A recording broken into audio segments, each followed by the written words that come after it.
All right, so we're live, and I've got Kieran Klein. Kieran Klein, right? Am I pronouncing it right? Yeah. That's my Okay. Facebook name. Kieran So of Kieran, Ghost. There's a ghost.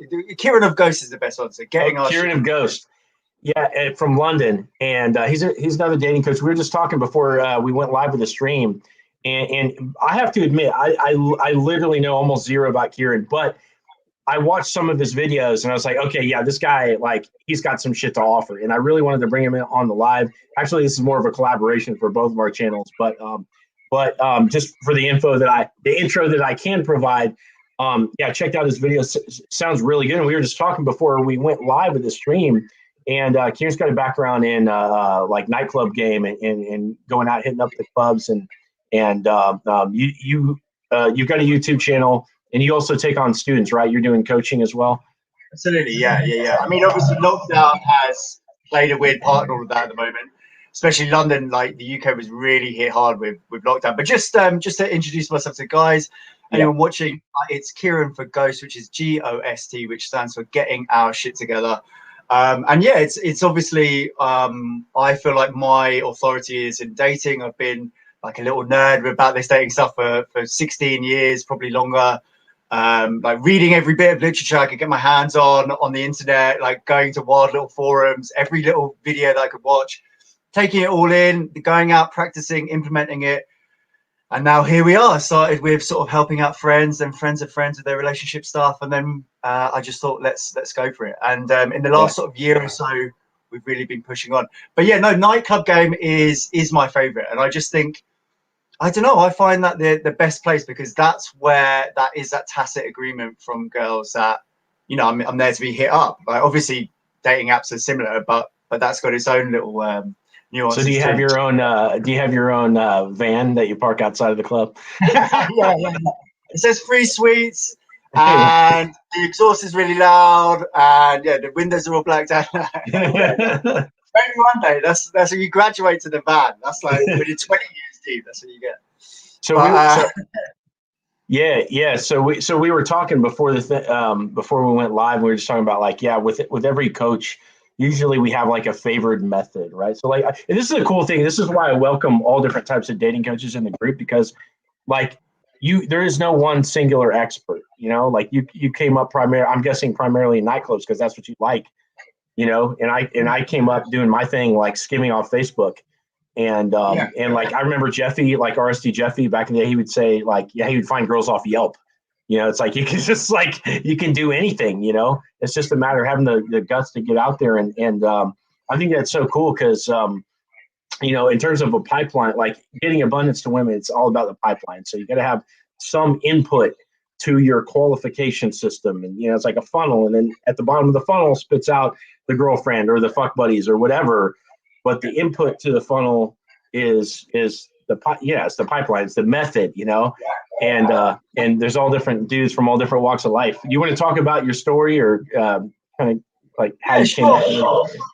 Just on that pipeline piece as well, it's like that can sound kind of robotic or like we're doing a sales role out here, but it's Yeah, really, if you think about it, like every girl that you approach, we're just naming it, we're just systematizing it and saying this is part of the pipeline. You could call it that, you could term it something else, but this is every sort of girl that you speak to. Maybe you get her number there, that's in the top of the pipeline, if you like. And then the ones that you're going to see are not everyone that you speak to that you get the number of. You're not going to end up seeing all of those. So that's how it works through the pipeline like that. But my background really, I mean, it's like I say, that there's not. It's really quite simple, really. I mean, I had a nice life. I guess I would be not what you'd call a natural at this, but maybe in the middle. I didn't okay. massively struggle, but there was just something about the well, maybe like you, like a lot of guys. We're probably about similar age. We read The Game about 15 years ago, and it was like, what is this stuff? What, there's cheat codes that you can get with these women? Like, what the hell is going on? And then obviously you sort of realize over time that maybe not all of that negs and peacocking and all that stuff, maybe that's not so hot. But there were little gems of like sort of psychological insights in that book. And then reading more, and then you realize, like, actually the real cool thing is to become an attractive person. And then you start thinking, well, what are the attractive qualities? What are the traits, right? And then you sort of like, well, it's leadership, it's body language, it's tonality, it's being fun, being good humored, and all that sort of good stuff. And it's like that's not a technique at that point. You've really become attractive. Like if a girl sort of puts loads of effort into working out her neuroses, and she gets down the gym, and maybe she gets in touch with her feminine, like sexual nature, and like she's really more attractive at that point. It's not a trick. It's not a gimmick. It's just that's it. Yeah, it's just real life. I say it all the time, man. Like I'd like to think this is my term, but I'm sure like 20,000 people have said it before me. But I feel like dating advice is just like closet personal development advice. Like solid dating advice, you know? Yeah, it's a little bit nuanced, right? Because it's like, oh, what do you do with the, here in the text and all this kind of shit? But it's like what it really boils down to is just like making yourself into a better person. Yeah, it is. But funny. the reason I sorry to jump in, but the reason I like the dating advice even more, because it has that sort of technical side to it. Because we've all seen the 100,000 sort of useless Instagram posts, which is like, get up and win the day, like some version of that. And it's like, where's the meat? Where's the like actual technical? Oh, just be yourself, man. Just be yourself. Sorry, bro, who's been like depressed his whole life and like fucking like paley white skin because you never get sunlight because you're always playing World of Warcraft. And just be yourself, bro. just go out there and kill it. Yeah. I've been being myself. It didn't work. I need to do that. Yeah, I need to become something greater than myself that I currently am. Yeah. But so that's why I like the dating stuff, because it was always, the guys who originally sort of came up with this stuff, they were the guys who had the hardest time meeting women, and they were very left brain oriented. They were very sort of engineering types, like very logical guys, and they systematized this stuff. They were like, right, okay, what's getting her attractive, but like I say, there's a part of me that will never stop loving that stuff, because it is just kind of the juicy details. Like, give me what works. Like how do I actually do it? Like, you're talking about eye contact. What about eye contact? Like, what exactly do I need to do? Like, what's attractive? Like, anyway, I like the minutiae of that, as you can probably tell. So yeah, of course, man. It's what you're doing, and I do too. Like, I don't know. It's funny because like you always wonder, like, why does a person go down a path? And like for you said you were kind of like middle of the road. It's not like you had shit results or whatever, but you weren't like, you weren't pimping it since you came out the womb either. And for me, like I was on the other end of it. Like I had a really hard time like socializing and stuff. And it's funny because like I had somebody post on this guy I went to high school with, like he was like, yeah, I can vouch for this man. Like he's been landing girls ever since he was young. I was like, no, dude, like I had like little pockets of success where I happened to do the right thing. I tell this story. Like one time I went to, so we had this place that was like, Hot Topic or Spencer's so this is like Missouri in the 90s. Okay. So I'm in high school. It's like 93, 94, some shit like that. Right. And I see this like silky, like blue, like metallic shirt. Okay. Like $50 for me as a high schooler, making like $4 an hour, like we're like washing dishes at Ponderosa Steakhouse and shit. So like I see this shirt in the mall and I go buy it because I wanted to and yes, it took balls to wear this ugly ass shirt around town and act like I'm the shit, right? But I bought the shirt, and because I bought the shirt, I was like acting like the guy that would wear that shirt. And I remember after I bought that shirt, I had the balls to approach these two girls in the convenience store that was around the corner from my house. I didn't have a license, I couldn't drive at that time or anything, and I had my friend with me, and of course because I was the one that initiated with the two girls. They both liked me and they didn't like him, even though he was much better looking than I was. What happened was they both liked me. The girl that I should have talked to because she was like a higher quality girl, like I wrote her off for like the hotter one, and so I dated the hotter one, and then that fizzled out, and then I tried to go after the other one. She's like, fuck off. But then I totally plummeted again. Because like it was just that momentary spike of having the cool shirt that made me act like a guy I could go approach, and I did that like a handful of times as growing up. But like other than that, my interaction was shit, So like that was my guys. So you're telling the guys you need a specific like metal blue shirt, and that's I know the silk and satin shirts I was saying at 14 years old. Yeah, call Hot Topic. Ask them for the metallic blue shirt from the 90s. If you don't have that, it's done. Like, if you don't get that shirt, it's over. You're fucked. Yeah, you're fucked. Yeah, I wasn't 14. Let's see. It was like 15 or something. Yeah. Okay. But it is true. There is like, you can get almost like that. What's that thing in the hospital? The defibrillator machine. It was like, poof. Yeah. Like, there are little things like you get that fresh haircut. Some you're like, wow, yeah, I'm really feeling myself right now. Like, and it does give you that little boost of confidence. But and it's great, like if it's like the cherry on the top of the cake, which is like the core confidence, right? It's like put all the cherries you want on top of that bitch. Just like make sure the cake's there too. Sure. You know? Yeah, exactly. Like there's always that debate. I don't know if you pay attention to this online, but there's the debate rocks back and forth about like, it's like these guys who are gym guys, and they're like, it's all about looks, bruh. Like, get yourself some big arms. Like, the girl's going to be after that. And then you get the game guys who are like, no, man, the looks is all good, but you might as well just learn this game stuff, and it's just as good, if not better, right? But obviously the answer is do both. And it's do both. Why not do both? Yeah. If you had to pick one or the other, I'd go with game every time. I would go with game every time. Because it's character based. I think you might have to be, well, maybe not, but you've got to be susceptible to convincing yourself about stuff, right? Some guys just like they've got a worldview, and it's like they can't convince. I was always able to like, look, I can tell myself something. Like, what I mean by that is like, let's say you're not in an amazing shape, right? And like maybe you got slight little bit of man boobs going on, and like you. In fact, when we were talking about this in the group in your group, there was some dude sort of asking a similar question, and we're not putting them on blast or anything. It's a common question, right? Yeah. So it's like, I'm slightly out of shape. I'm gonna hook up with a girl. We're gonna get physical. Like, do I need to be worried? Like, what's she thinking? But I was always able to say like, fuck that. I'm sexy as fuck, like with my man boobs, like she's gonna be loving it like that. And I was able to convince myself that, and because of that state transference thing going on, and because women are just sort of more paying attention, you could say, to how you're making her feel rather than how you actually look, then she's going to get excited by my level of just confidence and excitement in the moment anyway, even if I don't have that sort of granite rock hard chest. So that's how you deal with that. But yeah, but like we're saying, I think like it'd be interesting to go and through, like, maybe I would love to hear a little bit about your sort of like your core competencies, like you were saying, like the online stuff, and then maybe I could talk a little bit about like going out, because maybe it might be nice if I were to tell the group about what I think would be a perfect night out and how they can go and replicate that as well. Yeah, let's do it. Because like with my audience, they're always hearing me tout the social media shit, but that's a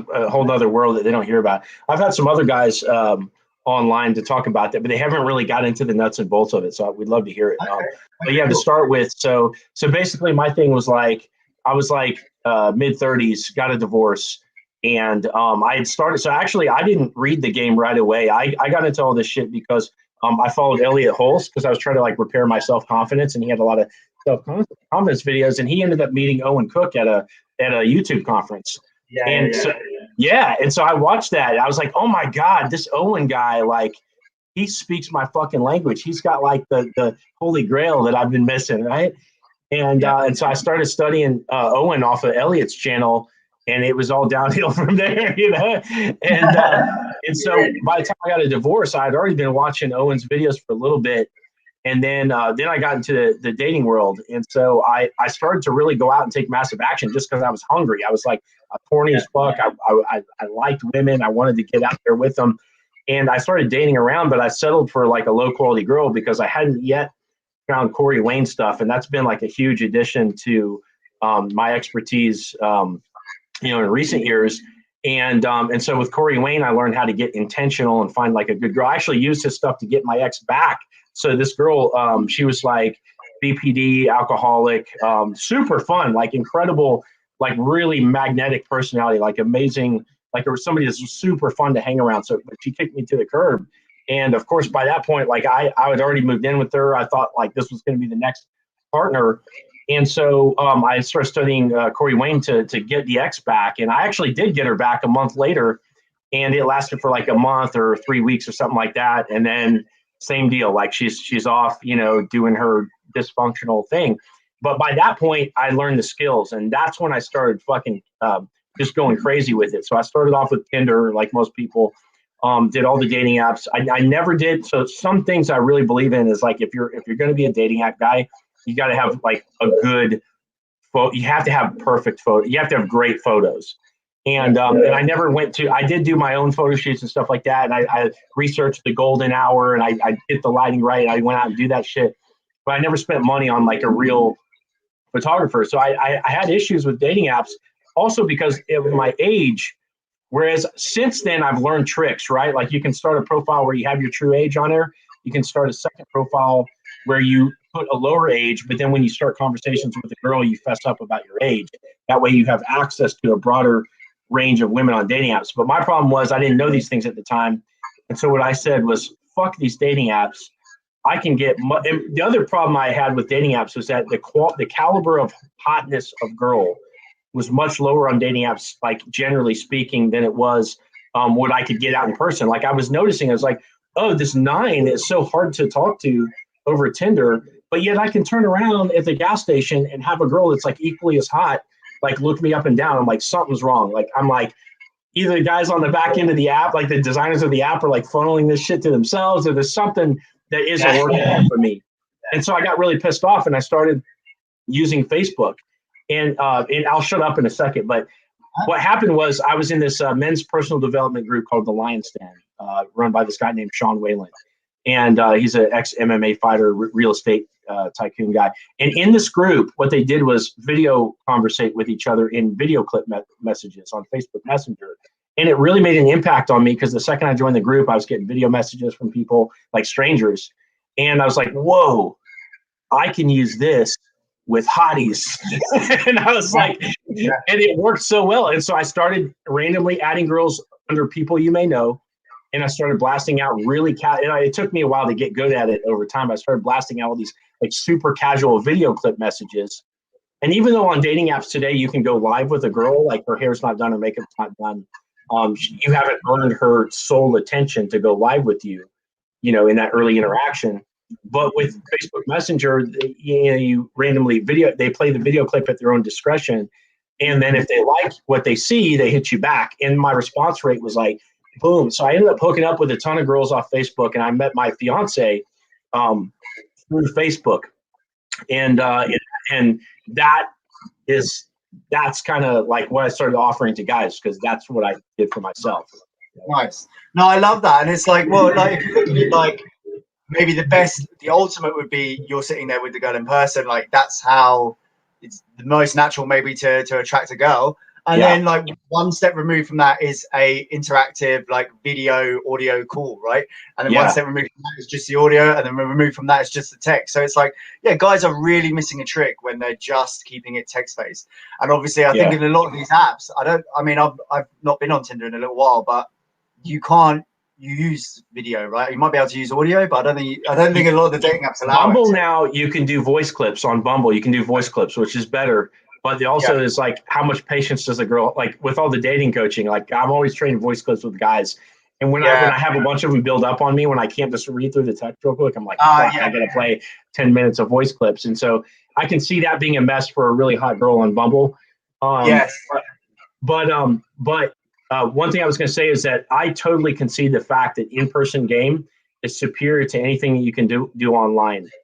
And the thing I like about online is that it's scalability. I feel like it's a supplement. You should, as a man, you should always be able to walk up to any girl out in public and like express your interest and approach her, right? So I think it's like incumbent upon all the guys, even the guys that use my method, like they need to be able to do like a day game approach at the very least. But like the cool thing about what I teach is that it's scalable. And so it's like you need to be able to like have this to like, unless you're gonna devote yourself to the nightclub or devote yourself to day game. Like if you're kind of busy at home and shit like that, that's kind of when you go down this path. But I do concede the fact that there's nothing more superior than just being out in reality with the girl face to face. Yeah, it's pretty good, isn't it? And it's like, I think really, once you get good at this stuff, and it's like, again, if you're coming from a difficult place and you don't have these skills yet, like yeah, there's a little bit, maybe a couple of years in front of you, but like with like dedication, going out, and like we're not talking about going out and like getting drinks every time and getting hammered. None of that. It's just like maybe just head out 2 to 3 times a week and approach girls in bars, whatever. Like try and do it. It's best if you can do it with a wing, with a buddy, or someone that you've met through the community or whatever else. Why do you like the wing? Why do you like the wing better than solo? It's just easier. It's just easier. It's easier on you. It's like mentally, it's easier. Like it's a bit like you can do it. You can go out on your own. That's fine. Obviously, like and like especially if you're just like, yeah, if your frame is like quite strong and you're just like, yeah, like she says. Let me tell you why I like it solo better. And here's why: because I found that when I go out with a group, so I went out with a group of Atlanta area pickup artists, and their method was way different than what I do. It's like the exact opposite. They would turn up to 11, right? Scale of 1 to 10, they would turn up all the way to 11, like bouncing up and down, going fucking crazy. And they'd go out and like 5, 10 guys, and they would be the center of attention at every single spot. Well, we have the strip where there's like 20 or 30 clubs in Atlanta, like all next to each other. And so they would just bounce around and follow the energy all the way up. The problem was when I hung out with them, what I noticed was that I was always subject to where the group was going. Whereas if I find that if I just pursue my own interest, I'm much more likely to act in that alpha way where it's like I'm executing my game plan than having to like manage the game plan of the group or like go along with it. Yeah, and, sure. Yeah, that was just my little observation. That's like a novice observation. No, I'm with you. No, but maybe a happy medium is like going with one guy, because then you can say, look, we're going to this place, and we're going this place, and then this place. So it's a nice clear plan. We're going to go together, and it's like I don't have to be at the whim of this group who's just tornadoing around. I can just go out with him, and like, yeah, we'll move around. I mean, so like if we're like sort of getting into it a little bit more, then like, so what I would say if you're interested in building your skill at attracting women, right? I think, like personally, I know Benny's different. I think, yeah, nightclubs, bars are the ultimate, because it's like there is that implicit thing. Women have gone there. They know that they're going to get hit up, like, and that's why they've gone there. Like they might say, oh, it's because of dancing, this and that, but it's like somewhere in the back of their mind, they know that they're going to get hit up. Right? That's what it's all about. Yeah. And it's like, look, day game is good, but it's slightly more difficult because there isn't that implicit thing. So you have to burst through it a little bit on day game. You have to be like, and maybe, and the other thing is, it's like, yeah, you could bring a girl on like an instant date on day game, but that's difficult as well. She might be busy. She's up to something. She's just going to work, getting off work. She's going home, going to the gym, whatever it is. Nightclub, they're there to be chatted up by interesting, cool guys, right? And you can be that interesting, cool guy. So what a perfect night would look like for me, right? I'll just take you through really quickly. So I would go out with, I would meet, say, one guy, like one of my pals, right?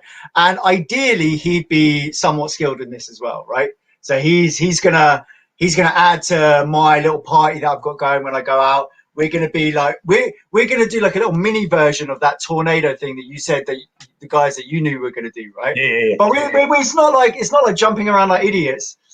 But well, anyway, we'll get to it. So anyway, so you meet up. Maybe have a little drink with your boy. Maybe not. Like if that's your thing, maybe have one. Don't go nuts because you want to be really in control as you go through the night. Or don't have any if that's not your thing at all. So now you go to the first. Well, actually, sorry. You're listening to music when you're at his house or he's at your house before you go out, listening to a bit of music, getting in that vibe, talking shit to each other, all of that, getting in a good mood, right? Not being overly analytical about what we're going to do. Like, okay, we're going to go out and it's like this and this and this. It's like we know that stuff. Put that at the back of our head now. Now it's about fun. Like we're getting up, we're getting enjoying. So now you leave the house, talk to everyone. If you get a cab to if you're getting a taxi to the bar, talk to the taxi driver, right? And like maybe probe a little bit, just like be a little bit cheeky, like. Oh, by the way, like the word cheeky, right? That doesn't translate to the States, does it? Like, no, it does. Yeah, like fucking around. Yeah, you're being like sarcastic. Yeah, that sort of thing.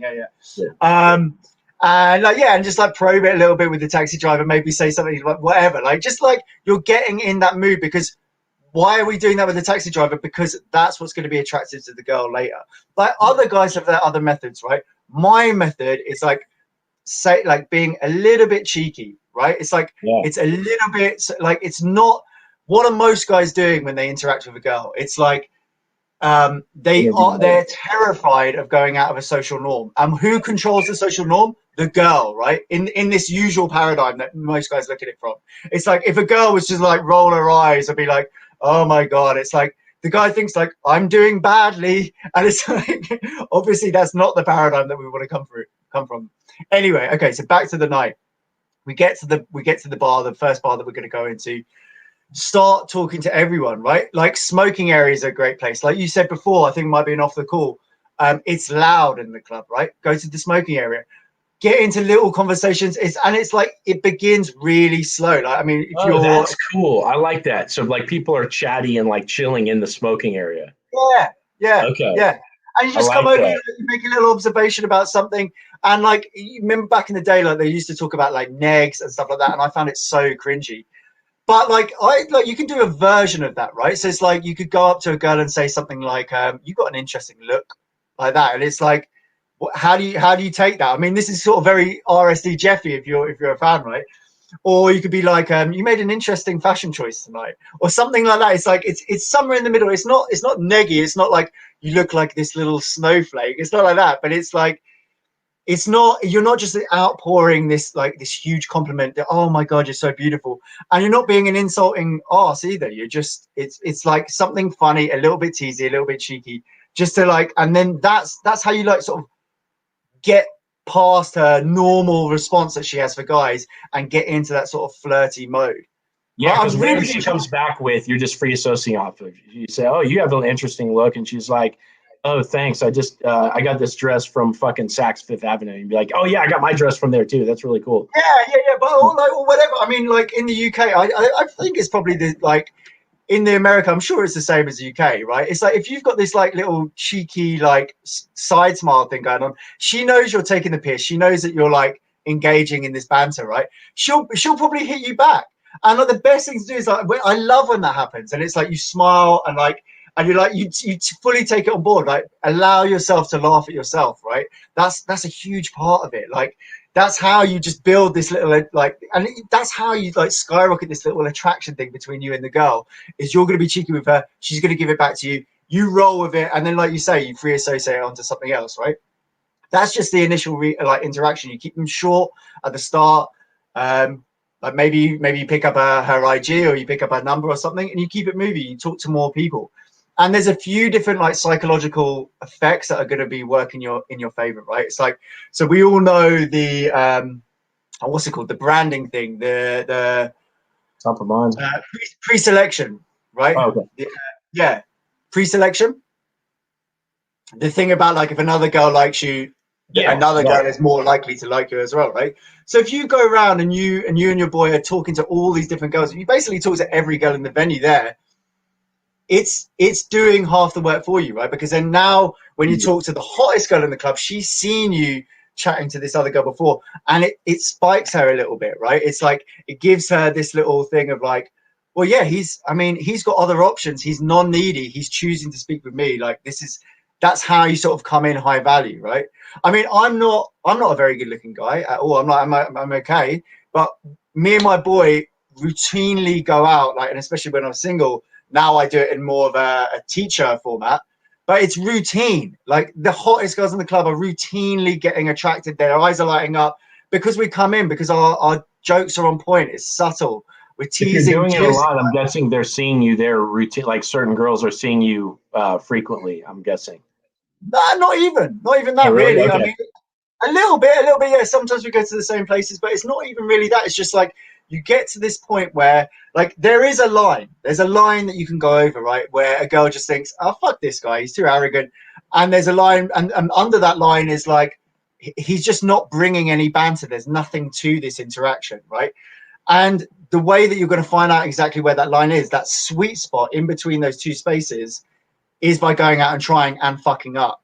Unfortunately, there isn't really a shortcut on that one. You've got to go out. You got to fuck up. Yeah, you got to be willing to nosedive. Yeah, and it's funny because I think this is something that Owen said. Owen Cook. I'm pretty sure. Like it's like yeah, girls are there to have fun, right? So if your general baseline is below theirs, it's like you might as well fuck off. Like they just spent 50 hours drudging behind a desk, for 5 days straight. and they fucking hate life, and they're there to like let loose and have a fun time. So it's like if your energy level is below theirs, it's like you're just vampiring shit away from them, and you're totally like ruining their life in that little moment, right? So it's like you have to raise the vibration to where you have something to add to them. Now you're giving them what they're looking for, which is that letting loose and having fun. So to your point with, it's like your routine for getting into that state, it's so critical. It's like it's the same thing I tell guys like before they go out on a date, because I say the same thing. It's like you wake up from the second you wake up on the day of the date, you're practicing like embracing reality, being open to everybody. You're going to socialize throughout the whole day. Gas station, attendant, grocery store cashier, like all your coworkers, like everybody. And then you go through your little vibe out thing in front of the mirror, whatever you got to do, right? And you stack all this shit up, and by the time you go out, it's like you're already in state, and now you can be that guy that gives them that feeling they want. That's so interesting what you're saying, and that's obviously like kind of a micro level. That's on the day of the date, but that momentum can be for your entire life as well. I mean, like if you've got this backlog of all these dates that went really well, that's the momentum pushing you forward. Like, like this will go well. This is like, I am social. Like we're saying, why are we talking to the cab driver, the taxi driver on the way to the club? It's because I want to get into the, I'm reminding my brain, everyone's an ally, right? That's another thing that we do. So we'll go to like places where there's other guys there, and like we smooth it with everyone, right? I mean, I've fucked up and like got in fights and stuff like that as well, and it's like that really? yeah. But like, mostly my fault. I've been like, I've done all of that, been belligerent, drunk. If you tread too heavily, let's say you go out to the nightclub and you kind of like you tread too heavily, you end up like trying to snipe somebody's girl or something like that, and the guy's coming at you. Can you de-escalate to a point to like get away from that shit and keep working the day? Absolutely. Right. So let's say that exact example, right? So you chat up this girl, her eyes light up. She didn't tell you that she's got a boyfriend. The boyfriend comes back from the toilet and he's immediately in your face. What are you gonna do about it, right? What I would do is I would be like very still, very calm, sort of like move back. Definitely not cower. I'm not gonna go like this. I'm not gonna be like scared. I'm not gonna be like looking up at him like this. I'm gonna be very still, like in my space. Move backwards a little bit, maybe like get like a little distance between us, but I'm not running away. I'm just looking at him and just sort of slowly moving back. So maybe there's like an arm's length distance between us, so you can't just sucker punch me or something like that. And I'm gonna look him in the eye, and he's gonna say whatever he's gonna say, right? So he's like, "The fuck you chatting up my girl for, man?" Like, blah, blah, blah. And like, like if he's so enraged that he's just gonna keep screaming until it's a fight, then that's one thing, and we've got to deal with that straight away. Maybe whatever I'm going to do, maybe I back away from it, or I get distance between us, or maybe I attack him first. But that's rare, right? It's rare for that guy to come out with that level of aggression. Right, usually he's just going to come with like some sort of accusation, right? He feels disrespected, and he wants to put the situation right, and that's fair enough, right? So what I would do is like, so I'm just not showing, I'm showing him that I'm not unduly threatened by him. He's not going to victimize me. But at the same time, as soon as he's done with his little rant or whatever it is, I'm going to apologize. I'm just going to go, "Oh, yeah, you know what? I'm sorry, man. I didn't realize." No problem. And it's done. It's done. I'm going to look at the girl. You're like, "So anyway." No. yeah. Put my hand out for the girl. I'm going, "Anyway, so fuck this loser. Come on." No, obviously. But it's just like, because I stood my ground, I looked him in the eye, and I just apologized. That's what he wants. I said what he wants. He feels like he's been slighted, and I'm just gonna give it to him. And again, like I feel nothing. I lose nothing from it, and I really lose nothing from it. It's like right, yeah. You just keep moving. Like a little glitch or anything. Like just like it's nothing. Yeah, yeah. And then and literally it'd be, and I'd be like, and I'd like, and maybe I'd even look at him and I'd be like, I'd say, "Yeah, I am actually sorry about that, but I didn't realize that she was going out."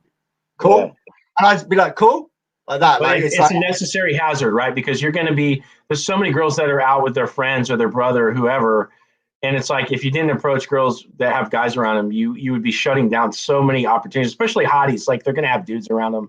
Right. So it's like, it's the same thing like with Facebook games. So I'm telling guys to like friend all these random people and send out girls random video messages. And it's inevitable. Like guys that actually do it in the volume that you would, for example, go out to the nightclub, they inevitably get videos back from like angry boyfriends, or like they get videos back from like two best friends that know each other, where it's like you message both of them. and they're like, oh, hi, so and so, like, and they're together, they're like fucking with you, you know. Yeah. It's like, and like sometimes you just power through it, right? You just like keep going and you like hold your frame through it and actually win. But a lot of times it's like, yeah, you just take the loss. It's like, okay, this is blowback, but it doesn't stop me from doing my thing.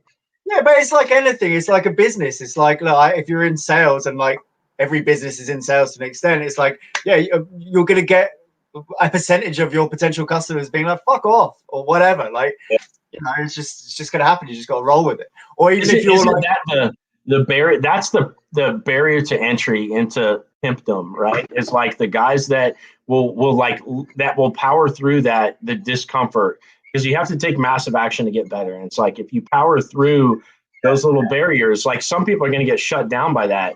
But like, if you just keep going, then you reap the reward, because it takes massive action to get the expertise that you have, you know? Yeah, I mean, like, maybe let's talk about that for a little bit, because that's a great point. It's like, how do you gear yourself up? How do you get yourself in the right psychological headspace to go and do this? Like, especially if it's difficult, especially if like you've just kind of experienced like rejection your whole life, right? And it's like, how are you going to do that? It's like, look, a few different things, man. If you can get your ass to the gym, then you can do this, because gymming is harder than this. I promise you, gymming is harder than this. I promise you it is, right?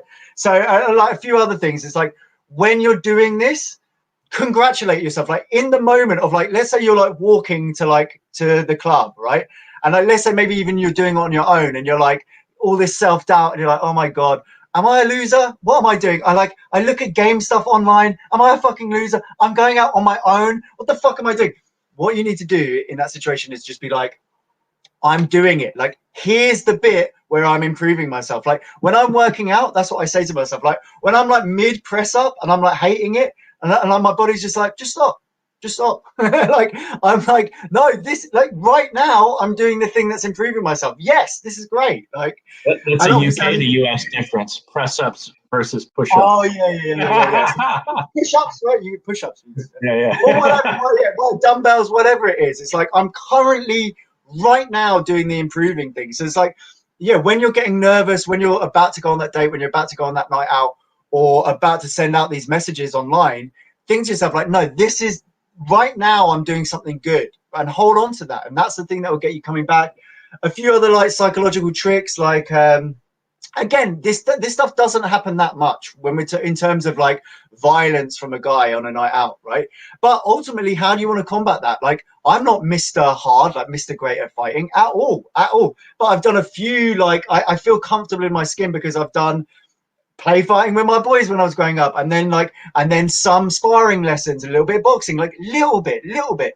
But it's enough that I feel like, and like I said, we've had some scuffles and fights on nights out and stuff like that. And so I feel like, look, if it comes to it, I can defend myself.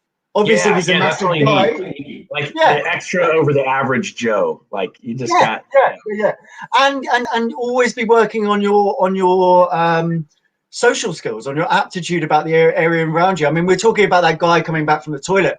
Ideally, like I'd want to see him coming back, and I'd be like, "Yo, here he is."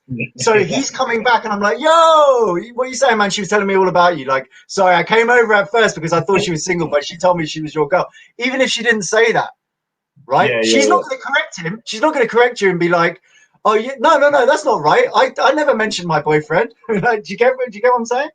So it's like you want to get to like that level of social acuity, right? And when you get there, it is like a lucid dream. It is like an amazing thing, because it's just like it's like it is manipulation. You're manipulating the world around you, but you're doing it with good intent, right? It's like it's a benefit to everyone. Like if you're doing that, everyone else is having fun around you. You know, it's like exactly. you build your sorry, man, to cut you, but I really don't want to say, like if you really go about it, like the way that you're talking to a taxi cab driver, like how I said, like at the grocery store, etc.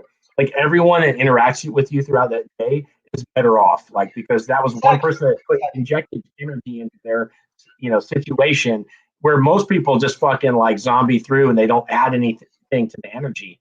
So it's like, like even in that scenario, like the boyfriend benefits because like the cool guy, talked to him and jazzed him up a little bit and then walks off, blah, blah, blah. The girl feels validated and all that kind of stuff. Yeah. It's like, it's good.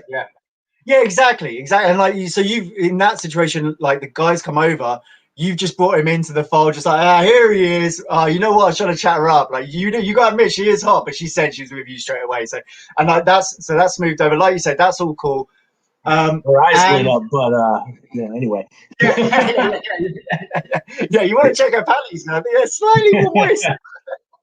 No, but like, yeah, it's just having that level of, yeah, like you say, you're making everyone's night a little bit better, and it comes from that pure place. You want. I mean, look, this shit is manipulation. Let's be really clear about this. We're talking about manipulating people, but we're doing it in a moral way, in an altruistic way. I really don't want to take the guy's boyfriend. Sorry, the guy's girlfriend. I really don't.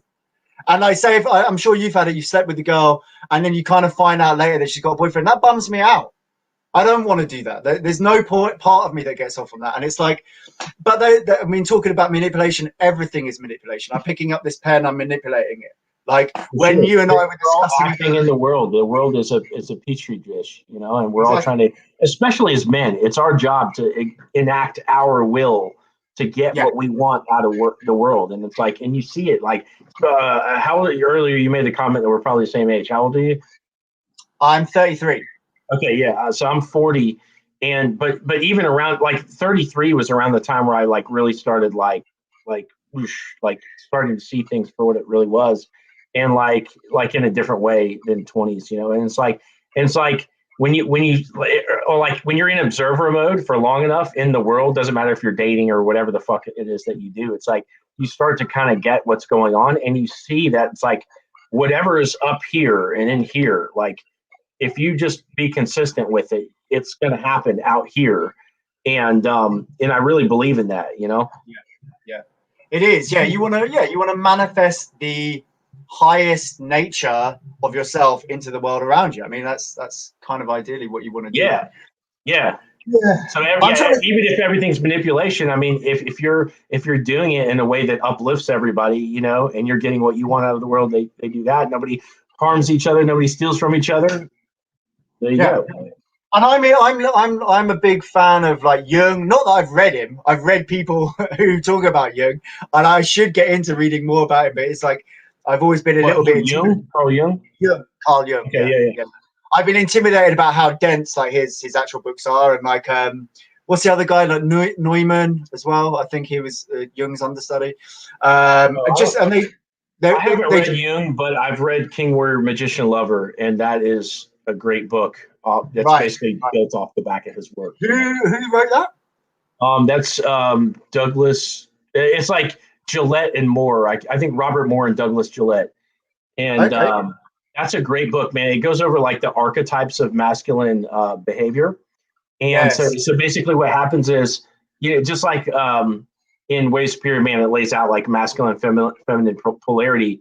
And King Warrior, Magician, Lover, it lays out polarity between functional and dysfunctional ranges of specific archetypes. So in other words, we like a king is an archetype, warrior is an archetype, a magician is an archetype, lover is. And these are like the mature versions of certain boyhood archetypes. And it goes through and like, so it's like a triangle. Up at the top is like the mature masculine, and up at the bottom of the triangle is like the functional and dysfunctional ranges of the boyhood. Like, so like, let's say the warrior is the mature masculine archetype of the warrior. Okay. The boyhood version of that is like, you can go in either way. Like in the middle is functional, but like if you go too far to the left, it's coward, and too far to the right is bully.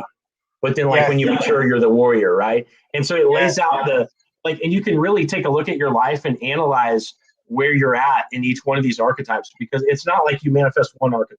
Like at any given time, you could be doing any of the archetypes, but it can kind of show you like where you're at. You can, and it talks about the importance of ritual, and it's just really insightful. It's a really cool book. I do need to look into. I will. Someone else actually mentioned that to me yesterday. Like not the book, but those 4 archetypes there. What is it? Magician, King, Lover, and what's the final one? Warrior. Yeah. Warrior. Like you just said. Yeah, exactly. No, I will look, and it's like, because it's like maybe moving into a different topic now, it is about like we all want something a bit numinous. You know what I mean by that? Like spiritual. Like we don't want to just consume and then die. Like it feels like, you know, this is maybe a bit deep, but it's like, not saying I'm deep or whatever, but like it might be off topic, but it feels like the old traditions of the church, academia, stuff like that, maybe where we take, especially sort of the church, right, where we take our meaning of our lives from, that's like sort of losing its power in the modern world, we can safely say, right? Yeah. Oh. And we're not necessarily better off for it, right? Like the atheist utopia sort of never came to pass, and I don't think it ever would, because there's something inside of us that wants meaning, that wants more.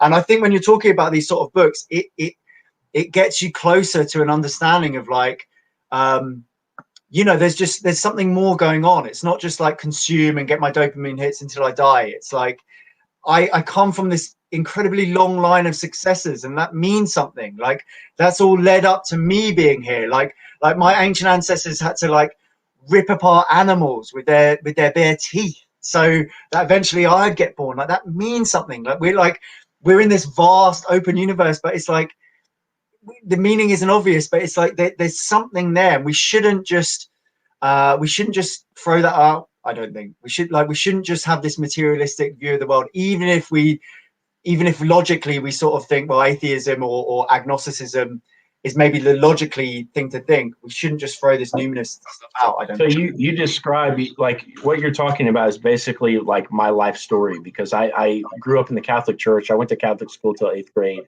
I got married off a Catholic dating site, had 4 kids. Wow. And then like decided that I couldn't fucking deal with that shit anymore, and I got a divorce, and I got out of the church, and it cost me like my whole social group, like everything around me, like family relationships, all this kind of stuff, right? And yeah, it was really heavy, and so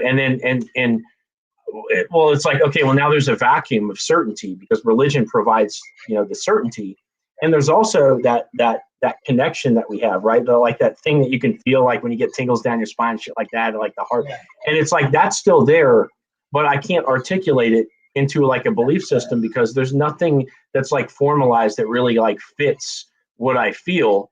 And it's really weird because like I guess at best, if I could describe what I am, it would be agnostic. But it's like there's always that yearning for, you know, an articulation of what you feel, because it's like I know like all this shit came from somewhere, and like the things that we do as humans together like matter, like helping people matters, and love matters, and life is like something to be respected and cherished and stuff. And it's like, but at the same time, I also realized that, you know, it's like at the same time, like I don't really believe in morality per se. I believe in like there's positive and negative stimulus for you as a person, as a life form that's trying to survive. And same thing, there's positive and negative stimulus for a species trying to cooperate with each other. Like ants work together for a reason.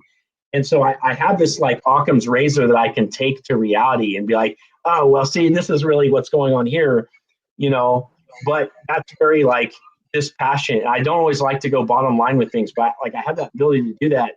But it's at the same time, it's like there's no, I don't even think it's up for debate that there's something deeper that's happening, and it's just really hard to like put my finger on it. That's kind of No, I completely. And it's just like your story that you're saying there. That's like I would say that's like a really not extreme, but that's like a really fully fleshed out version of what is happening to society at large, right? So it's like coming from that certainty of faith, moving then into like maybe an atheism. And I think especially like the new atheists, I don't know, like Sam Harris, Dan Dennett, Christopher Hitchens. It's a belief system. When you say there is no God, you're articulating a belief, and you're trying to establish certainty in that belief. Yes. Which is like, okay, dude, like, is that like as true as like you have to swallow this bread in order to be in communion with God? Like, because what you're saying is like you're sounding like you understand the nature of the cosmos, which I don't think anybody fucking does. Yes. Yeah. Exactly. But and that's it. And we've got to. I think it's maybe that's what the new era is going to be. It's like a sort of maybe like a new agey sort of thing, but something that's tangible, something that's not bullshitty. Like maybe we've gone through the church and then we've gone through atheism, knocking the bottom out of that and sort of logically saying, well, no, that can't really be the same. And then, yeah, now it's the time to sort of build something meaningful, non-bullshitty, and that sort of explains that unexplainable that you're talking about, that sort of phenomena. Like, yeah. So just to share for shits and giggles, we got another 10 minutes or so. We can go a little bit over. But like for me, so I went through this real, like I grew up rigid Catholic and like rigid Republican. And then I started to like expand on like the core values behind that stuff. It's like, okay, well, what's more logically consistent than Republican? Like the things behind the Republican Party I believe in. This is U.S. politics. So, but then I was like, oh, okay, well, libertarianism, because that's more about free market and more about like, and then it's like, oh, well, what's more consistent than that? It's like, oh, well, it's anarchy, because if the free market is better than the government. And so I got really deep into anarchy. And then like I start like exploring more. I'm like, well, this is still, it's kind of theoretical, and it's like getting into this is what I figured out, like for me anyway, is like ideologies. It's like a lens that you can see reality through. It's like, oh, I'm going to think in this really specific way. So I'm going to put on my ideology lens and pretend like this is the way to see reality. It's like, no, just take off the lens. And it's like, whatever is out there, just take it for what it is, and try to not add extra layers of meaning on top of it. Yes. And to me, if you can do that, you can really perform like more effectively in the world, especially like in dating and stuff like that. Yes. And so I really, like, after getting way deep in ideology, I'm like, no, fuck this. And going in that other direction, for me, what I found was is everything is about presence. Like, as you know, like there's probably no greater discipline than being like in the nightclub to show you how much presence matters. Like, and it's like, it's the same as if you're fucking Michael Jordan. You go read Michael Jordan's biography. He talks about like what it takes to make a shot. It's like, you're just in the moment, And it's the same thing with Musashi. He talks about like the 500 sword duels that he didn't win those because he was premeditating moves. He was like he practiced, and he was in the moment when it was time to fight. And that's how he won. And it's like, so for me, if you could reduce any spiritual belief I have, it's like if I just go into like Zen observer mode, like chances are, like even now, like I feel like this is a really good interview because like we're both in this state of just like being here, right? Whereas like before, if I ever like thought, well, oh, like what are people going to think that watch this or whatever, then my performance is like redacted, or it's like reduced. And so like the whole sum of my spiritual belief, I think, and this translates even so well into dating, it's like, just fucking be there. Like, it doesn't really matter the origin or like where we're going, just so long as like you're there, because then whatever is going to happen, you're going to be more effective. And I wish I could say that in a way that like evokes just as much passion to somebody as like thinking about like Nirvana or something, or like Valhalla or something. But it's like, but to me, that's as best as I can offer, like feeling like I'm speaking from a place of like reality or truth or whatever. But for right now, maybe that's for now. But like, no, I agree with you, and it's almost like I would say yes, it is like that moving, that living in the moment, and then like slightly adjusting it like here and there where necessary. Like you and I are having this great conversation now that I'm really enjoying, but like every once in a while I just think, okay, like remember, like you offer value or whatever, and it's the same with the girl, like you're living in the moment. Or it's the same with Michael Jordan, like he's like, he's just playing his heart out, but he remembers the coach said, we've got to screen the guy over here, right? Like, so it's like the conscious thought is coming in at some point, right? But it's just, it's sort of interacting with that living in the moment as well, right? So it's like, and the beautiful thing is, he's still studying, he's still practicing.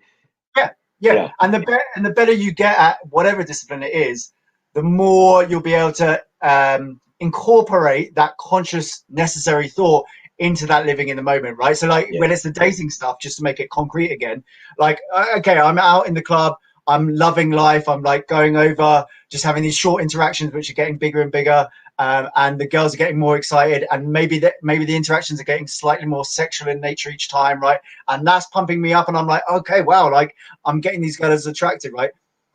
And I'm living in the moment. A little part of me still needs to remember, okay, lead. right? Yeah. Lead. Once I've got the girl that's into me, lead, right? And again, just to tell the guys, like, let's say if you're in a club, you've done that, like we've said, like this might be a good way of like tying it back around to completing the circle. I was saying before about being in the club, you're going around, you're having loads of those short interactions, like I was just saying then as well. Maybe it's getting a little bit more sexual. Then finally you see that girl and it's like you're really into her and she's really into you, right? Like if we're looking at it in a linear thing, it'd be like you've gone over, you've done the opener, right? And then now you've hooked her. The hook means she doesn't want you to go away anymore and you're really invested in the conversation as well, right? Yeah. And now, obviously you know that, but now it's like lead, right? So she's into you, you're into her. How are we going to make this into like an adventure for the night? How are we going to make something good happen tonight, or get a really, really solid number for next time if the logistics are no good to do it tonight, right? And if you're not watching for the window, like it's like there's always that window. It's like where it's like either you're going to go home or not. You have to be able to like make the call. Otherwise, like you end up with nothing, and it's like there's nothing worse. But I think leading is that secret sauce, right? And it's just little bit by little bit by little bit. So it's like come with me like 5 foot that way so that we're at the bar and we can do shots, right? Now we've done a shot, like come with me to the smoking area, I want to have a cigarette, or you want to have a cigarette, or whatever, or we're going to go see my friend. Now come to see your friends. Like, oh, actually, like, I'm really hungry. Let's just really quickly go to the shop next door so I can get some food. Oh, actually, I'm going to get cash out because I don't have any cash left. So just come with me to the corner. We'll go to the ATM to pull some cash out.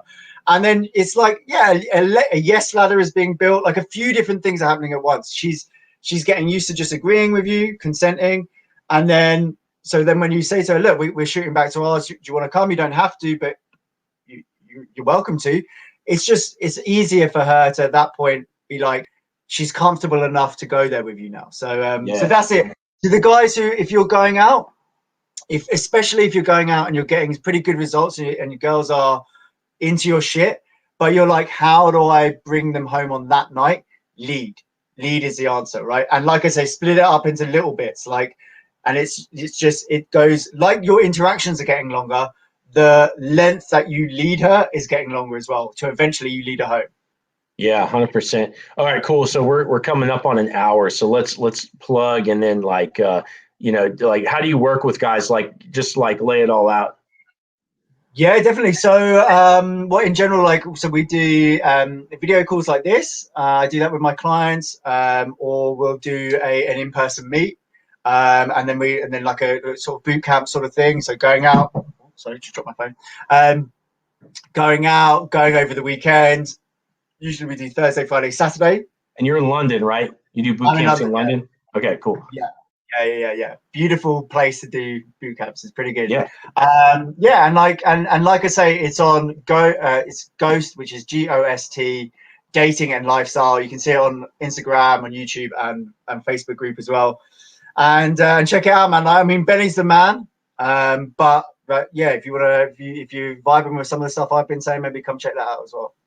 Yeah, I really believe that, we all speak different languages, even though we're speaking English. You know what I mean? It's like some guys, they're going to hear this and going to be like, man, like Kieran's the shit. I can tell that he's got what I need because he's fucking speaks my language. And some guys are going to be interested in nightclub shit, and like they're going to go down that path. And it's like, I have a demographic. Like like what I'm trying to do more than even just coaching is build a community of guys that are into personal development, namely with dating and relationship. So I want, like, other dating coaches are crucial for this community because we don't always have the same experience. Like, yes, we get, like, we're reading the same books. We have a lot of the same experiences in different, but like we have different specializations, and those nuances matter for the community. So I'm really, I'm glad you're here, man. On that as well, we want to work out how to live the most fulfilling life. And like, I think you and I are both thinking that settling with an amazing woman and having children with her and having the understanding of female psychology and